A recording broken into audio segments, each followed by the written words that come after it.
भक्तों, ओम नमः शिवाय, श्री शिवाय नमस्तुभ्यम, जय श्री महाकाल। भक्तों, जैसे कि आप सबको पता है कि चैत्र नवरात्रि का पावन दिन चल रहे हैं। जी हाँ भक्तों, गुरुदेव जी बताते हैं कि जो भी कोई भक्त, जो भी कोई महिलाएं, जो भी कोई माताएं इस 9 दिनों के बीच में अगर उनके बताए गए उपाय करती हैं तो उनके घर में जो भी दिक्कतें हैं, जैसे कि कोई धन से रिलेटेड बहुत ज़्यादा दिक्कत है, मतलब धन आता तो है लेकिन धन टिकता ही नहीं है, जैसे आता है वैसे ही खर्च हो जाता है। अगर घर में बहुत ज़्यादा कर्जा बढ़ चुका है, आपने घर बनवाने के लिए, दुकान के लिए, बिजनेस के लिए या किसी की बीमारी के लिए आपने कर्ज लिया है और वो चुकने का नाम ही नहीं ले रहा है और आपको लगता है कि अगर मैंने वो लोन ले लिया तो चुकेगा कैसे। और अगर किसी घर में कोई ऐसा व्यक्ति है जो कोई एग्ज़ाम की तैयारी कर रहा है, कोई बहुत बड़ा कंपटीशन एग्ज़ाम है उसकी तैयारी कर रहा है, या कोई भी इंसान नौकरी की तैयारी कर रहा है, उसकी नौकरी नहीं लग रही है, इंटरव्यू में निकल जाता है, तो इन सब से रिलेटेड गुरुदेव जी ने आज के दिन उपाय बताया है। अगर आप इन उपायों को करते हैं इन बचे हुए नवरात्रि के दिन पे, जो चैत्र नवरात्रि का शुभ अवसर चल रहा है, तो आपकी जितनी भी मनोकामना है इनसे रिलेटेड जो मैंने आपको दिक्कतें बताई आपकी जरूर पूर्ण होगी। जी हाँ भक्तों, कैसे करना है, क्या क्या चाहिए आपको इस उपाय में, किस समय पे करना है, आज की इस वीडियो में मैं पूरा आपको डिटेल में बताने वाला हूं। तो वीडियो को एकदम आप अंत तक जरूर सुनिएगा, क्योंकि गुरुदेव जी हमेशा बोलते हैं कि भक्तों 7 से 8 मिनट की वीडियो होती है।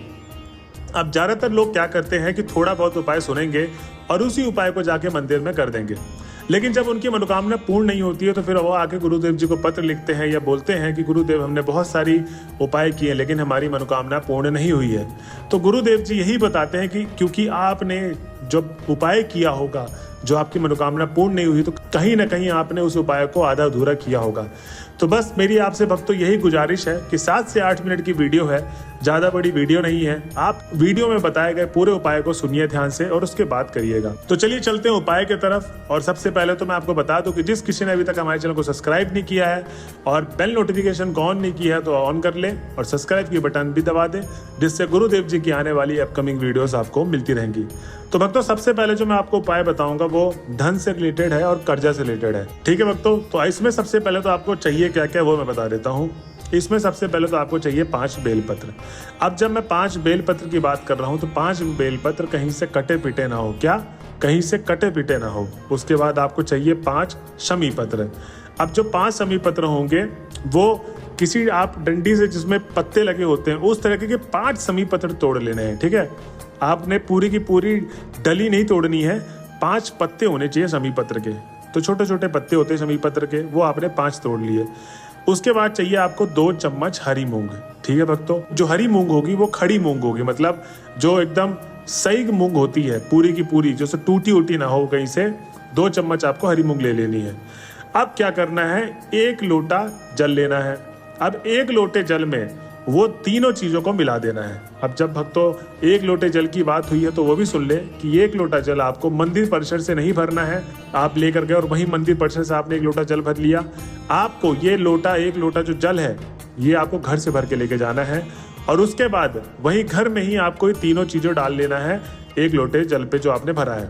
क्या क्या होगा उसमें? 5 बेलपत्र, 5 शमी पत्र, 2 चम्मच हरी मूंग।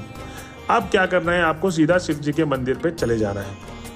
अब भक्तों ध्यान रहे कि जब आप मंदिर जाएंगे, आपको अपने जो मंदिर में जाते समय जो थाली में आप सामग्रियां सब डाल के जाएंगे उसमें आप थोड़ा सा गुड़ भी डाल लें। ठीक है, तो गुड़ का ढेला आप वहां पर रख लें और उसके बाद आपको सीधा मंदिर चले जाना है। अब जब आप शिव जी के मंदिर में पहुंच गए तो जो 1 लोटे जल में आपने 5 बेलपत्र, 5 शमी पत्र और 2 चम्मच हरी मूंग डाली थी, मंदिर में सामने आपको वो जो गुड़ की ढेली लेकर गए थे आप, उसका चूरा कर लीजिए। और चूरा करके उसी में ही, मतलब 1 लोटे में जो आपने तीनों चीज मिलाई थी वो तीनों चीजों के ऊपर ही आपने गुड़ मिला लेना है। ठीक है, अब जब आपने गुड़ मिला लिया तो वो मीठा जल हो गया। ठीक, गुरुदेव जी कहते हैं कि चैत्र नवरात्रि के समय पे जितनी भी माताएं जो व्रत रहती हैं और जो व्रत नहीं भी रहती हैं, जितनी भी बहनें इन उपायों को करेंगी, उनके करने मात्र से उनके घर में जो भी समस्याएं हैं धन से रिलेटेड, कर्ज से रिलेटेड, उनकी वो समस्या खत्म हो जाएगी। अब ऐसा मैं क्यों कह रहा हूँ, क्योंकि गुरुदेव जी ने बताया कि पिछले साल की जो कथा हुई थी उसमें बहुत सारे लोगों ने उनको पत्र लिखा था और पत्र में पूछा था, हे गुरुदेव आप हमें ऐसा उपाय बताइए जिसको करने मात्र से हमारी जो धन की और कर्ज से रिलेटेड समस्या खत्म हो जाए। तो गुरुदेव ने यही उपाय बताया था उस समय कि आप चैत्र नवरात्रि के समय पे ये उपाय कर लेना और जब आप इस उपाय को करोगे तो आपकी जो भी मनोकामना है धन और कर्जा से रिलेटेड वो खत्म हो जाएगी। क्यों गुरुदेव जी बताते हैं कि चैत्र नवरात्रि का जो पावन अवसर है उसमें माता रानी आपसे बहुत प्रसन्न रहती हैं। तो आप सब भक्तों को ये उपाय करना है धन और कर्जे से रिलेटेड। अब चलते हैं हम अपने अगले उपाय की तरफ, जिनको नौकरी पानी है और जिनका रिजल्ट किसी चीज का आने वाला है, उस चीज का उनको चाहिए। ठीक है, तो सबसे पहले तो आपको क्या करना है, बेल पत्री का जो पेड़ होता है, ठीक है, चैत्र नवरात्र के समय पे किसी भी समय पे आप कर सकते हैं, क्योंकि गुरुदेव जी बताते हैं कि ये जो 9 दिन का दिन और रात है वो पूरा का पूरा पावन अवसर में ही गिना जाता है। तो आप कोई भी पावन अवसर में कर सकते हैं 9 दिनों के अंदर। तो सबसे पहले तो आप बेल पत्री के पेड़ के पास जाइए। अब आपके घर के पास या मंदिर के पास वो बेल पत्री का पेड़ मिल गया, तो उसमें क्या करना है, सबसे पहले तो आपको घर से क्या क्या लेना है, सामग्री सुन लीजिए। 1 लोटा जल और थोड़ा सा मतलब 1 कटोरी दूध आपको चाहिए। अब उसके बाद आपको घर से और क्या क्या लेना है ये भी सुन लीजिए।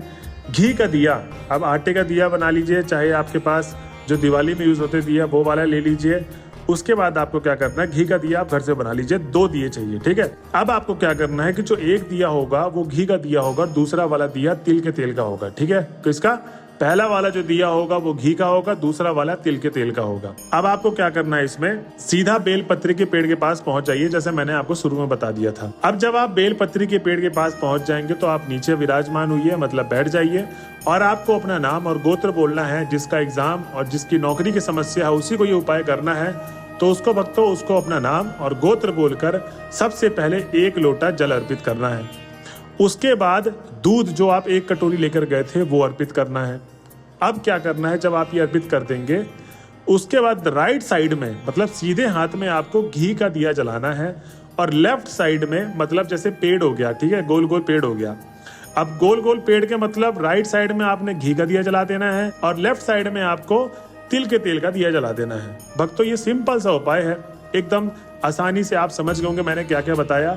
सर्कल राउंड पे जैसे पेड़ होता है गोल आकार में, तो सीधे हाथ में आप रख दे घी का दिया, उल्टे हाथ में रख दे आप तिल के तेल का दिया, और आपने सबसे पहले 1 लोटा जल अर्पित करना है और दूध अर्पित कर देना 1 कटोरी जो लेके गए थे। अब जब आप दिया लगा देंगे तो आपको अपनी मनोकामना मांग लेनी है। हे बाबा, हे दुर्गे माता, आपके इन पावन अवसर नवरात्रि के समय पे मैं ये उपाय कर रहा हूँ या कर रही हूँ, मेरी नौकरी नहीं लग रही है, प्लीज मेरी ऐसी मनोकामना है कि मेरी नौकरी लग जाए। और आपको जो भी मनोकामना है नौकरी से और एग्जाम से रिलेटेड वो मनोकामना आपको मांग लेनी है। ठीक, अब हम चलते हैं अपने अगले उपाय, जो अंतिम उपाय है। गुरुदेव जी का मानना है कि जिसकी कैसी भी मनोकामना है जो पूर्ण नहीं हो रही है, अब ये जो लास्ट वाला उपाय है ये मतलब आपकी कोई और भी मनोकामना है, संतान प्राप्ति का या शादी नहीं हो रही है, तो इससे रिलेटेड भी गुरुदेव जी ने बताया कि जब चैत्र नवरात्रि का समय पर चल रहा है, अब जितनी भी महिलाएं हैं वो अब कन्या भोजन भी करवाएंगी आज कल। ठीक, तो आज और कल के बीच में जब आप कन्या भोज करवाएंगी तो इसमें सबसे पहले तो आपको क्या करना है कि जब कन्या खाने के लिए आती हैं तो सबसे पहले आप जितनी कन्याओं को बुला रही हैं उतनी कन्याओं के लिए लाल चुनरी ले ले। क्या, लाल चुनरी ले ले। और अगर आपके पास पैसे ज्यादा हैं तो आप उनके लिए वस्त्र भी ले सकती हैं। ठीक है, 9 के 9 कन्याओं के लिए आप अलग से कपड़ा भी ले लें, ठीक, लाल वाला। अब जब आप अपने घर में बुलाएंगे, वो खाना खाने के लिए बैठेंगे, तो जब आप उनका पाँव धोती हैं, कुमकुम लगाती हैं, तिलक करती हैं, उसके बाद पूजा आरती करती हैं उनकी, उसके बाद जब खाना परसा आता है उससे पहले आपको क्या करना है, वो चढ़ा देना है जो आप लेकर गए थे लाल चुनरी या लाल वस्त्र दे रहे हैं। ठीक है, अब आपको क्या करना है, लाल चुनरी चढ़ाने के बाद उनके पाँव को स्मरण करना है और मनी मन अपने मनोकामना बोल देनी है। जो भी है आपको उनको सामने नहीं बोलनी है, मनी मन आपको मनोकामना बोल देना है दुर्गा माता का स्मरण करते करते, और उसके बाद आपको वो उनको भोजन करवा देना है। तो भक्तों ये था सिंपल सा उपाय जो आपको करना है चैत्र नवरात्र के समय पे। मैंने आज के दिन 3 उपाय बताए हैं, धन प्राप्ति का, कर्जा का, और जिस किसी की नौकरी नहीं लग रही है और जिसकी किसी भी कैसी मनोकामना है वो पूर्ण करने की मैंने आज की वीडियो में सब आपको डिटेल में बताया है। अगर वीडियो अच्छी लगी हो तो चैनल पे कमेंट जरूर करें, श्री शिवाय नमस्तुभ्यम या जय माता दी। मिलते हैं अगले वीडियो में, बने रहे ऐसे ही हमारे चैनल पे, आपको ऐसी ही इंटरेस्टिंग वीडियो आती रहेगी। जब तक के लिए हर हर महादेव।